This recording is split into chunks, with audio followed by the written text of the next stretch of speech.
Live from downtown Detroit, Local 4 News at 11 starts now. A very windy night, not just in downtown Detroit, but all across the metro area. In fact, we have a wind advisory now in effect. And it won't just be the wind either, with some heavy rain headed our way. As we take a look at exact track 4D radar, those gusty winds and rainfall topping our news tonight at 11. And Brian Sherman in for Kim Adams tonight, tracking the system that is going to probably impact the morning drive. Right, Brian? Yeah, that's right, Devin and Kimberly. Definitely for the morning commute to work and school tomorrow morning, it will be windy and it will be rainy. Because of that, the National Weather Service has issued a wind advisory for a northern tier of counties, Genesee, Lapeer, St. Clair, and Sanilac counties until 10 o'clock tomorrow morning for wind gusts in excess of 45 miles an hour, and a lakeshore flood advisory for Sanilac and St. Clair counties as well, also until 10 o'clock tomorrow morning, as along the lakeshore they could see some minor flooding due to the winds and rain overnight tonight into early tomorrow morning. Exact track 4D radar showing that rain coming up from Monroe, I-75 heading toward Grosse Ile, and even possibly starting out as just a very light wintry mix, Ann Arbor and points west. But as temperatures warm up overnight tonight, this all goes to rain with those gusty winds. Right now, wind gusts across most of southeastern Michigan in excess of 20 to upwards of 30 miles an hour, and expect those numbers to only get stronger overnight tonight and into early tomorrow morning. Temperatures rising upper 30s by the time we get to 8 o'clock in the morning, and then heading for the mid 40s by tomorrow before we get a little bit of a wintry mix into the forecast by the time we get into tomorrow evening. We'll talk more about how much rain you can expect, the wintry mix, and colder temperatures on the way. Your complete 4-1 forecast, that's coming up in just a few minutes. Hey, thank you, Brian. And with that wind advisory in effect through tomorrow morning, be sure to wake up with Local 4 News from 4:30 to 7 a.m. Paul Gross will be in tracking the latest conditions, getting you ready to start your day. Fighting anti-Semitism, a community coming together tonight to speak out against hate. Tonight's gathering at Temple Bethel comes about 2 weeks after that very disturbing arrest. That incident led to a Dearborn man being charged with ethnic intimidation. Our Jacqueline Francis is live in Bloomfield Township with tonight's conversation. Jacqueline. Kimberly and Devin, a lot of the conversation tonight focused on that alarming anti-Semitic incident that happened here at Temple Bethel earlier this month. Police giving a detailed account of their response that day while reassuring the Jewish community this kind of hate will not be tolerated. At a time when anti-Semitism attacks are on the rise, it's a very fearful time for our community. The Detroit Jewish community gathered after an incident that hit close to home. Growing up here in West Bloomfield, I remember little incidents, people using words that were offensive, things like that, but nothing like what happened at Temple Bethel last week. The anti-Semitic rant happened earlier this month, when a man allegedly threatened preschoolers and their parents in front of Temple Bethel in Bloomfield Township. He's behind bars and charged with 2 counts of ethnic intimidation. It sort of marginalizes this as a small incident and, oh, nobody got hurt, nobody was killed. You need to stop this. We need to stop this. We need to come out and speak out against it. This just grows and festers, and if we don't put a stop to it and don't call it out, and we all are responsible, every one of us, all religions, all races, need to call it out. Wednesday night's forum did just that. Hundreds from the Jewish community coming together as law enforcement laid out their strategic and quick response to the incident and preventative measures moving forward. If somebody wants to come for the Jewish community, they got to come through me.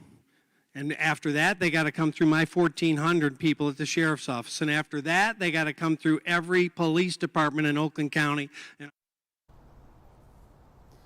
We also heard from the Anti-Defamation League tonight about the importance of reporting these incidents and other community resources available.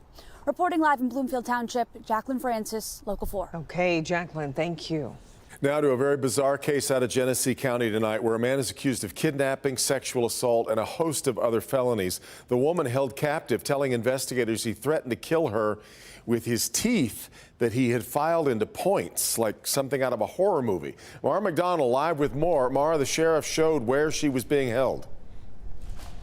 He sure did, Devin. And I mean, it's essentially a flop house. She was kept in a bedroom, bound with rope to a mattress behind a locked door. Even the windows were screwed shut here. The details are just awful. These are the kinds of things that happen in Genesee County. They happen in Flint. They happen in Michigan. They happen around the country. People that have teeth, that are filed down to points, that are threatening to rip out the throat of victims. Genesee County Sheriff Chris Swanson going public with the case of 36-year-old Michael Barajas, who detectives say groomed and ultimately kidnapped a 20-year-old woman, holding her against her will, where she was raped by multiple men. She not only tried to escape once, not only just twice, it took 3 times for her to try to escape. Swanson says he screwed the windows shut and had locks on the doors. Barajas allegedly telling her he'd rip her throat out with his teeth, that he'd filed into points if she tried to run again. She was ultimately rescued when she ended up in Hurley Hospital because of a medical emergency related to a pregnancy. We are still actively looking into this case. We know that this guy with those teeth and that guy that matches the description that is under arrest, there's more out there.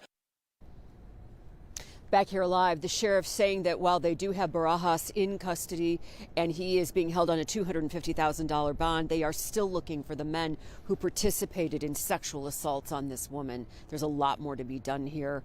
We're live downtown tonight. I'm Mara McDonald, Local 4. Okay, Mara, thank you. A fight outside an auto supplier in Highland Park ends with an employee shot and killed, with his co-worker accused of pulling the trigger. This all happened this morning at Faurecia plant on Oakland Park Boulevard near I-75 and the Davison. Investigators say a fight inside the plant continued outside into the parking lot, where a 40-year-old employee was shot and killed. Police say the 29-year-old suspect tried to run away but was tackled by plant security. Wayne County prosecutors will now determine if charges will be filed. The Detroit Police Department outlining changes to its crisis intervention team after 2 deadly police shootings during mental health calls. 18 officers are going to be dedicated to the team. The department says about 100 officers have so-called CIT training. Police will also increase the use of body cameras and drones to try to get a better handle on dangerous situations. Chief wants more options to end these dangerous situations safely, but says police can't solve the problem alone. Any opportunity that we have where we can save lives or we can reduce the risk to the officers, we're going to take that opportunity. This is a huge problem for our community and our country, and it's time that we got off the sidelines with it and start really having serious conversations about it. Tentative trial date is set in the murder case against Chris Schur, the former Grand Rapids police officer charged with second-degree murder in the death of Patrick Leoya, shot during an April 4th traffic stop. The trial is set to start on March 13th of 2023. Earlier this month, Leoya's family also filed a civil lawsuit against Schur and the city of Grand Rapids. In Washtenaw County, Eastern Michigan basketball star Imani Bates is sentenced to 18 months of probation. Detroit News, the first to report the sentence. Bates was arrested in September after police found a gun during a traffic stop. He later took a plea deal, allowing his felony gun charge to be dismissed in exchange for a misdemeanor charge. He was originally suspended from the basketball team, but has since been reinstated. Battle over abortion in Michigan is about to reach another key milestone. Today, Governor Whitmer signed an executive directive to start implementing the changes brought about by the recently passed Proposal 3. The vast majority of Michiganders who believe that abortion is a fundamental right in this state proved all those naysayers wrong. We delivered a clear message. A woman must be able to make her own health care decisions, and politicians shouldn't be making decisions for her. Politicians should only be making decisions about abortion if it is their decision. This order tells state departments and agencies to get ready to guarantee the reproductive freedom that will become part of the state constitution. Prop 3 officially takes effect next week, in fact, on Christmas Eve.